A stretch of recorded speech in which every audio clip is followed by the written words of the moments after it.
ఏమిటి నవరాత్రులు? రాత్రులు ఏం చేశాం మనం? రాత్రి ఏమైనా పూజ చేస్తామా? పోనీ శివరాత్రి అంటే జాగరణ చేస్తాం. మరి నవరాత్రులు ఏమిటి? 9 రాత్రులు ఏం చేస్తారు? ఏమీ చేయరు. ఎప్పుడు ఎలా పడుకుంటారు అలా పడుకుంటారు. మరి రాత్రులు అన్న పేరు ఎందుకు వచ్చింది అంటే మీరు ఒకటి బాగా గుర్తుపెట్టుకోండి. 9 తర్వాత ఏమొస్తుంది? 10 వస్తుంది. 10 అంకె కాదు, సంఖ్య. 2 ఉంటాయి కాబట్టి 9 అంకె.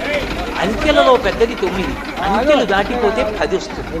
10లో ఏముంటాయి? 1 ఉంటుంది, పక్కన 0 ఉంటుంది. ఆ 1 అది తప్ప ఇంకొకటి లేదు. దాని పక్కన నువ్వేమయ్యావు?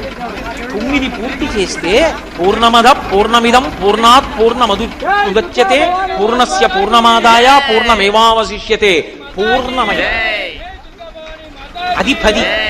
9 చేస్తే 10లోకి వెళ్ళిపోతావు. ఆ 10లోకి వెళ్ళిపోవడానికి 9 చెయ్యాలి. నువ్వు పూర్ణత్వం పొంది 1 పక్క గడిపోతే 0కి పక్కన 1 లేదనుకోండి, విలువ లేదు. కానీ 0 0గా ఆధ్యాత్మతత్వం